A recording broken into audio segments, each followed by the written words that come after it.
wake up at like 8:30, smash a full English, and then just go skiing all day. It's sick. And like, you're just like out in the outdoors and on the mountains. And it's honestly, that sounds amazing. I would move to France.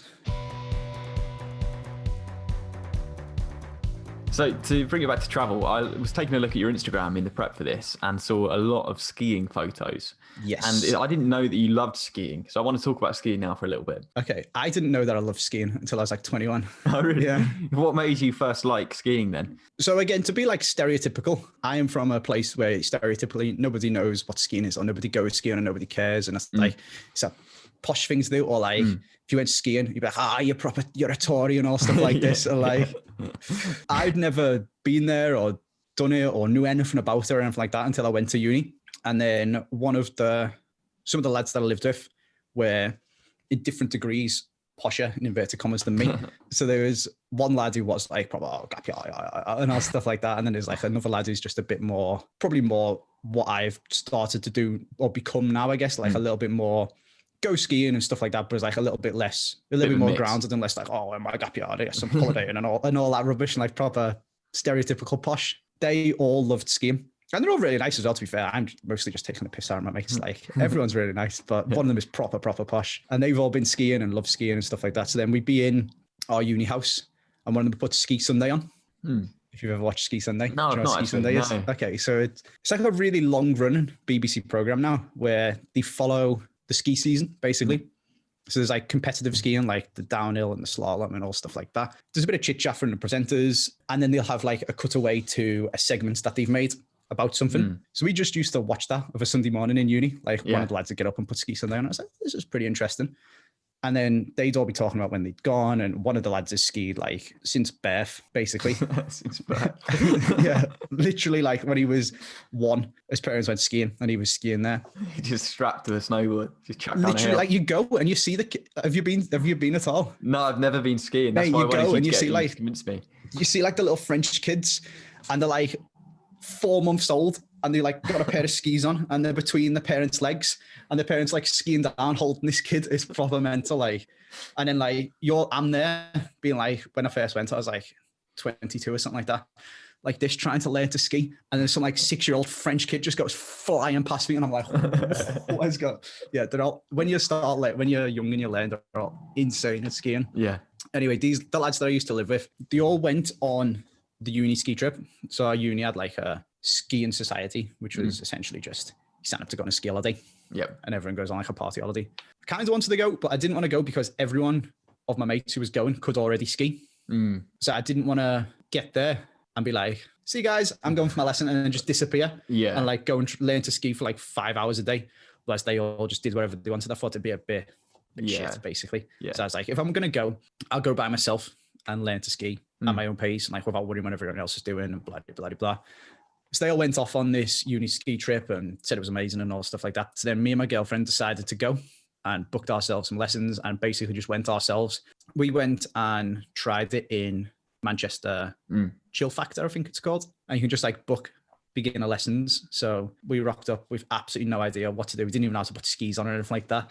And they kind of teach you on this little tiny slope to like snow plow down it and be like, oh, I'm going down the hill. And you haven't really got a clue what you're doing. So we wanted to do that and see what it was like first. And then we were like, okay, we could go to an actual mountain and try this. So then we booked a ski holiday for the season after, for the March after, and turned up and got to Les Arcs in France. And then like you get out, you're like, oh, I can kind of do it a little bit. And you're on this little mountain, this little slope inside in Manchester. And then you walk out of your hotel the next day and you put your skis on and you're like, look, and you're just in the mountains and there's just mountains everywhere to ski down. And your ski instructor's like, right, we're going up this lift. And you go up the ski lift and you get to the top and you turn back around to look at you've just come up and you're like, holy fuck. And he's like, right, we're going to ski down this. I'm like, ah. Bit different to Manchester. Yeah, it was mental. But it's probably my favorite thing to do. Like if you said to me, you have to give up a summer holiday or a winter holiday. I don't know how controversial it'll be, but I would give up my summer holiday. That is quite controversial. I don't know if it's because it's so different to what I do every day. I work from home. I get up, come to my office, be on my computer, filming or editing or doing whatever all day. And then just like the polar opposite, where like you're in a ski chalet if you go with all your mates, so you're in a hotel or whatever if you just go with you and your girlfriend, or you book into a chalet just the two of you, it's just a bit weird. But because if you got like a 14 person chalet and there's 12 people and then just you doing just like, hello, I guess it depends what you want to do, but we usually just go for a hotel when it's just the two of us. So I now go twice a year.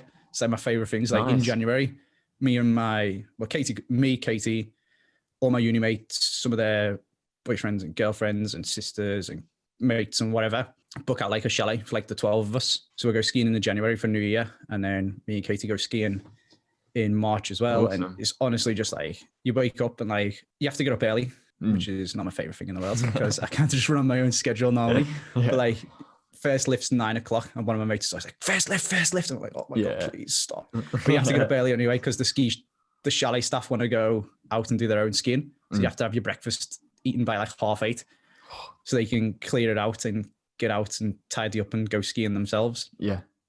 So you're up, like no staying out till like 1 o'clock in the morning, drinking cocktails in Greece, and then waking up at 10 a.m. and rolling down to breakfast. Yeah. You get to like 10:30 at the night, and you're like sitting around in the chalet, and they've like brought you your food, and you're just like drinking wine and like playing Monopoly Deal or board games or trivia or something stupid like that. And it gets to like 10:30, and you're like, I suppose because you've been active, you've been out all day, because you've done like 10 hours of exercise, exactly, and then drinking like bottles of wine and stuff, and you're just like, so you go to bed at like 11 o'clock, have the best night's sleep of your life, and then like wake up at like 8:30, smash a full English, and then just go skiing all day. It's sick, and like you're just like out in the outdoors and on the mountains, and it's honestly, that sounds amazing. I would move to France. Really? So that's a question I sometimes ask people, because obviously you're essentially your own boss. You could live wherever you want. You could pick up all your stuff you need for your job and put it in another country, and you'd be good to go. Is there anywhere in the world which has tempted you to move to in the past?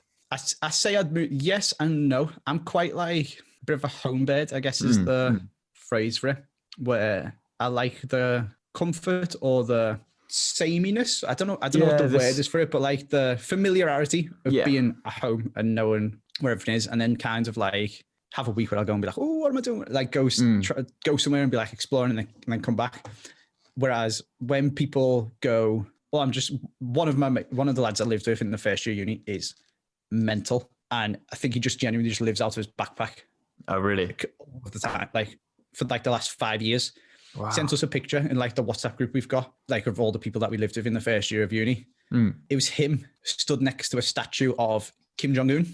Really? And we were like, in North Korea. Sorry, and he was like, oh yeah, I'm in North Korea. And I was like, okay. And then like a couple of months later, he sent us a location thing on WhatsApp. We like share my location, and he was in like the middle of Siberia. And then he started sending us all these pictures where it was him and his horse. And we were like, what do you mean, you and your horse? And he was like, well, I was in Kazakhstan and I bought this horse, and then just like rode my horse across Eastern Europe. And I'm just here. And he was like going through all the mountains and stuff. And he was like, yeah, and I just met this fella, and he was like really good at like mountaineering stuff. So we just like trekked through this glacial park and stuff like that. And I was like, he sounds like a good guest for the podcast, and you might have to hit me up. Yeah, that couldn't be me. But I mean, it's cool when people can do that. But it's when I say, oh, I could move to France, if you're like, you would say, well, go on then, you work from home. I was like, maybe. What I'd like to do is be able to have, if I ever won the lottery or something like that, I guess something I would do would be buy a ski chalet, and then it's still kind of my house, and then I could be like, oh, I'm going to go to France for a couple of months, and then you could go there, but then you still have my house in the UK to come back and be with your family and stuff like that, and be like, that'd be the dream. Whether that'll actually ever happen, I'm not quite sure.